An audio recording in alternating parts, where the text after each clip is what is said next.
ये पूरा बंगाल लाल लाल था। बंगाल की गलियां लाल लाल थी। बंगाल के गांव, बंगाल के शहर चारों तरफ लाल का बोलबाला था। लोग सपने में भी अगर सोचते थे कि क्या बंगाल से कभी लाल हटेगा, हुए कि नहीं।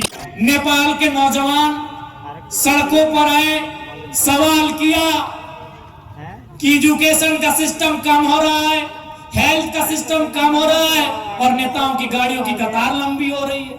नेपाल की सड़कों में आए, सवाल किया, बवाल किया, क्रांतिकारी परिवर्तन हुआ, नए प्रधानमंत्री आए, नई सरकार बनी और आज उन्होंने ऐलान किया है जितने भी पूर्व प्रधानमंत्री हैं सबकी संपत्ति की जांच हो। जंगल महल गूंजेगा, जंगल महल आवाज करेगा, जंगल महल सवाल करेगा, सवाल सत्ता से होगा।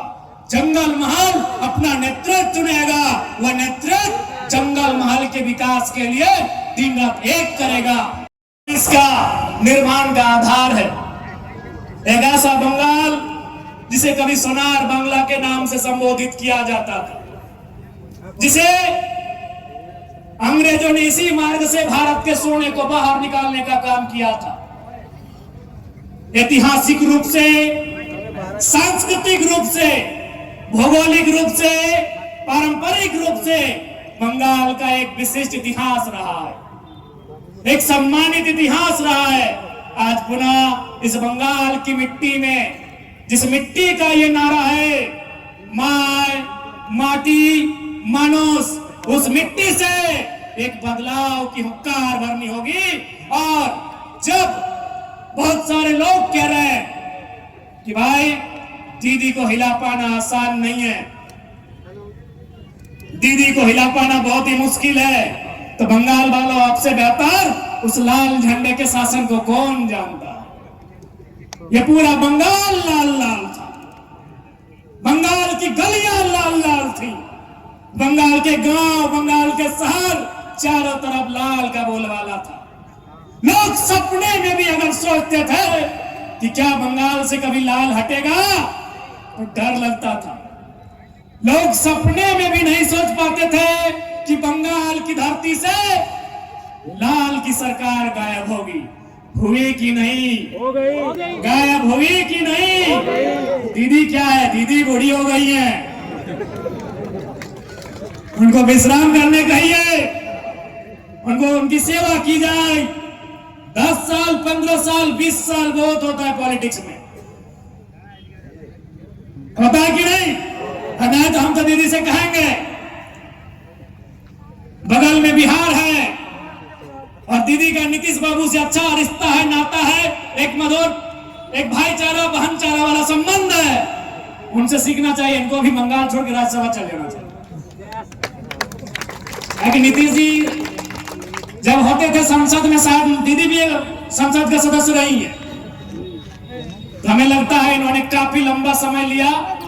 नीतीश बाबू ने 20 साल लिया था, दीदी 15 साल ले ली है। अब इन्हें आराम करना चाहिए, क्योंकि नेता लोग रहता है जब तक जिंदा रहेगा, चुनाव में रहेगा, तो राज्यसभा आराम का ही जगह। राज्यसभा लिए कि राज्यसभा आराम का जगह क्यों है?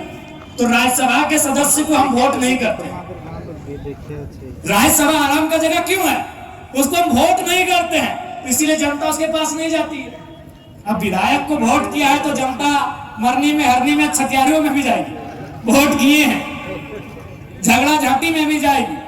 तो इसलिए राज्यसभा इनको भी नीतीश जी के तर्ज पर सोच विचार करना चाहिए दीदी को, और सम्मान के साथ बाकी का जीवन दिल्ली के सहारे, दिल्ली के यादों और बंगाल की यादों के सहारे इन्हें गुजारना चाहिए। आज चाहे बंगाल हो, झारखंड या उड़ीसा, पूरे देश को नए नेतृत्व की दरकार है, क्रांतिकारी बदलाव की दरकार है, क्रांतिकारी सोच के नेताओं की दरकार है। आज देखिए नेपाल में क्या हुआ, क्रांति हुई कि नहीं? नेपाल के नौजवान सड़कों पर आए, सवाल किया कि एजुकेशन का सिस्टम कम हो रहा है, हेल्थ का सिस्टम कम हो रहा है और नेताओं की गाड़ियों की कतार लंबी हो रही है। नेपाल की सड़कों में आए, सवाल किया, बवाल किया, क्रांतिकारी परिवर्तन हुआ, नए प्रधानमंत्री आए, नई सरकार बनी और आज उन्होंने ऐलान किया है जितने भी पूर्व प्रधानमंत्री हैं सबकी संपत्ति की जांच होगी।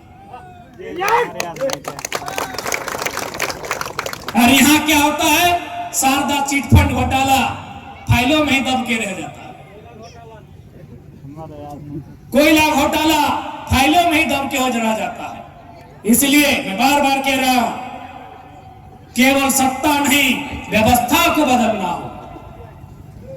ठोक के बदलेंगे। इसलिए आज बंगाल की धरती से जितने भी लोग, और मैं तो कहना चाहूंगा आप जो लोग यहाँ आए हैं, आप जनता नहीं, यहाँ को लगता है यहाँ जितने लोग आए सब हमारे नेता लोग आए हैं। क्या बात है? अपनी सभाएं नेता वोटे। अब बताइए, आप सब नेता लोग यहाँ आए हैं, एक नेता अगर 10, 20, 30, 40 वोट दिला दे तो दिव्य ज्योति भाई तो विधानसभा से पहुंच जाए। वोट देंगे यहाँ जनता थोड़ी आए, अपनी सभा लीडर वोटे। यहाँ जितने लोग आए हैं हम किसी को जनता और समर्थक थोड़ी मान रहे हैं, आप सभी नेता हैं, आप काउंट कर लीजिए। और एक बात हमेशा याद रखिएगा, जब भी इंसान की गिनती हो, हाँ बहन लोग आप लोग भी सुनो अपनी सभाएं, इंसान का गिनती कभी 1, 2, 3, 4, 5, 6, 7, 8, 9, 10 ऐसे नहीं किया जाता है। पशु पक्षी और गाड़ी घोड़ा का गिनती होता है कि 1 गाड़ी 2 गाड़ी 3 4टा 5टा 1टा 2टा 1टा 20टा 30टा 40टा। इंसान का गिनती कैसे होता है मालूम है? 1 2 सैकड़ा 1000 10,000 लाख। 1 2 3 इंसान का गिनती नहीं होता है, 1 2 सैकड़ा होता है। क्यों मालूम है? आप आए एक है, आपको मानने वाले 10 लोग घरे में हैं, उनके पास सुविधा नहीं था, या किसी का परीक्षा था, कोई हॉस्पिटल में था, कोई मायके गई थी, कोई मामा घर गया था। आप आए एक है लेकिन 10 लोग हैं आपके, इसीलिए मैंने कहा कहाँ आप आए एक है, दादू दादी नहीं आई है, तो इसलिए आप यहाँ लीडर लोग आए हैं। आपके हाथों में सबके पास और सब में काबिलियत है, सब में काबिलियत है कि आप अच्छा वोट दिलाएंगे। इसलिए देखिए, ये महज एक चुनाव नहीं होगा, एक गर्जना होगी जंगल महल में, कि जंगल महल की गलियों से एक आवाज आया है, उठो नौजवानों एक इनकलाब आया। ये जंगल महल गूंजेगा, जंगल महल आवाज करेगा, जंगल महल सवाल करेगा, सवाल सत्ता से होगा। जंगल महल अपना नेतृत्व चुनेगा, वह नेतृत्व जंगल महल के विकास के लिए दिन रात एक करेगा। चुनाव 5 साल में होते हैं, प्रॉब्लम्स रोज होते हैं। इसलिए दिल्ली में बैठे मोदी जी को देखकर वोट ना करें, कलकत्ता में बैठी दीदी को देखकर वोट ना करें। यदि उनका कैंडिडेट उस योग्य है, यदि आपको लगता है उनका कैंडिडेट आपके साथ बढ़िया तालमेल कर सकता है, आपके मुद्दों को लेकर सरकार से टकरा सकता है, आप जरूर सोचिए। लेकिन कोई कहेगा कि हम दिल्ली में बैठे हैं और यहां से एक नेता भेजे हैं, या फिर मेरे कहने पर, इसलिए हम कहेंगे भले हम भी जरा ना तो आपको कह रहे हैं कि दिव्य ज्योति भाई को, मनोज भैया को वोट करना है। लेकिन यदि आपको लग रहा है कि दिव्य ज्योति भाई और मनोज भैया आपके कसौटी पे खरा नहीं उतर रहे हैं, आप बिल्कुल विचार करें। क्योंकि चुनाव 5 साल में आएंगे, प्रॉब्लम्स रोज आएंगे। प्रॉब्लम थाना में आएगा, प्रॉब्लम ब्लॉक में आएगा, प्रॉब्लम अंचल में आएगा, प्रॉब्लम सड़क में आएगा, जब कोई घटना घटेगी प्रॉब्लम हॉस्पिटल में आएगा, प्रॉब्लम स्कूलों में आएंगे, प्रॉब्लम कॉलेजों में आएंगे, प्रॉब्लम रोज आएंगे आपके जीवन में। इसलिए ये वोट आपकी प्रॉब्लम्स का सॉल्यूशन के लिए। मैं मानता हूं कि जिसे आप वोट करेंगे वो रातों रात सब कुछ ठीक नहीं करेगा, लेकिन आपके लिए खड़ा होगा आपकी मुसीबत के समय, आपके जरूरत के समय। इसलिए ये देख लीजिएगा जयपुर वासियों, बाघमुंडी के वासियों, कि आप जो वोट करने जा रहे हैं वो चुनाव के साथ साथ उसको करेंगे जो आपके प्रॉब्लम्स में खड़ा है, क्योंकि समस्याएं रोज आएंगी। आप देखते होंगे मोबाइल में हमारे पास पति पत्नी का झगड़ा हुआ विधायक जी के पास, विधायक जी क्या करिएगा, फिर उन लोगों को समझाते हैं। अगर पत्नी शिकायत की है तो पति को समझाते हैं, और पति का शिकायत है तो पत्नी को समझाते हैं, कोशिश करते हैं। हम भी ये नहीं बोलेंगे कि सबको मना लेते हैं, दो चार को नहीं मानता है, बोलता है विधायक जी हम जेलें खटेंगे लेकिन ये लड़कियां संग नहीं रहे, बोलता है। तो दूसरी लड़की भी बोलती है विधायक जी हम अकेले रह लेंगे लेकिन एक संग नहीं रहे। इसलिए हम ये नहीं बोल रहे हैं कि भाई जितने आते हैं, लेकिन सुनते हैं एक बार, उनकी समस्या का समाधान करने का हम प्रयास करते हैं। हम ही नहीं, हमारे जितने नेता हैं वो प्रयास करते हैं, क्योंकि हमें जनता ने सीधा वोट किया। हमारी नई पार्टी है, ना कहीं हमारा बूथ कमेटी था, ना कहीं हमारा पंचायत कमेटी था। जनता ने सीधा विश्वास किया और सीधा वोट किया, इसलिए आज हम लोग जीते भी हैं जनता के लिए। अभी दिव्य ज्योति भाई बोल रहे थे, सही में हमारा घर एक दिन रात को गए थे, तो हम घर में नहीं रहते हैं, घर में नहीं रहते इसलिए घर में हमारा सुविधा नहीं है। 2 आदमी अगर कोई चला जाएगा तो उसको हम रहने नहीं दे पाएंगे।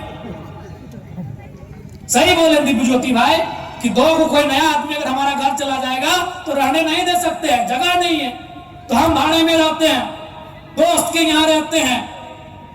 अब सवाल है क्या एक विधायक घर नहीं बना सकता है? अरे जब चाहे तब बना सकते हैं। 2 लाख से ज्यादा सैलरी मिलता है और बाएं दाएं तो हिसाब नहीं है। लेकिन जब जब हम अपने बारे में सोचते हैं, हमारे सामने उनका चेहरा आता है जिन्होंने धूप में पसीना को पोंछकर हमारे लिए चुनाव का प्रचार किया था। जब जब हम अपने घर के बारे में सोचते हैं, तब तब उनका चेहरा मेरे सामने आता है। इसलिए आज हमें पूरा विश्वास है कि जैसा हम झारखंड में करते हैं, जैसा हम अपना सारा सुविधा झारखंड के अपने लोगों को दान कर दिए हैं, हमें पूरा विश्वास है दिव्य ज्योति भाई और मनोज भैया हमसे एक कदम आगे बढ़कर जनता की सेवा में अपना सब कुछ निछावर करेंगे। हमें पूरा विश्वास है कि हमसे एक कदम आगे जाकर अपना सब कुछ, अपना सर्वस्व ये जनता के लिए निछावर करने का काम करेंगे। आई देख क्या होंगे, हमको आवास भी मिला तो चारों तरफ चर्चा लगा कि आपका विधायक भी तो 4 करोड़ घर में रहता है। हमने दूसरे दिन घोषणा कर दिया कि जो लोग रांची आएंगे आराम से आइए, गेट में कहीं ताला नहीं है। देखिए अभी हम यहाँ हैं, हमारे आवास में रांची में नंबर संख्या 14 ताला नहीं है। आप जाइएगा, ऐसे घुसाइएगा, उसको घुमाइएगा, मेन गेट खुल जाएगा, सीधा जाइएगा, 2 रूम खुला है, आप आराम से उसको घुमाइएगा, ऐसे वो भी खुल जाएगा।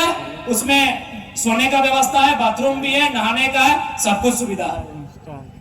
क्या बात! विधायक का घर ऐसा नहीं होता था, विधायक का घर ऐसा नहीं होता था। 4 को बॉडीगार्ड होता था, पहले पूछता था हुआ रही आपने क्या बैठे कोথায় আপনার বাড়ি, की काज आसे की काज अपना। हमारे यहाँ कोई सवाल नहीं होता है, सीधा घुसिए, बैठिए। वो जनता का आवास है, वो विधायक का आवास नहीं है। क्या बात है! ऐसा विधायक जिंदगी इसलिए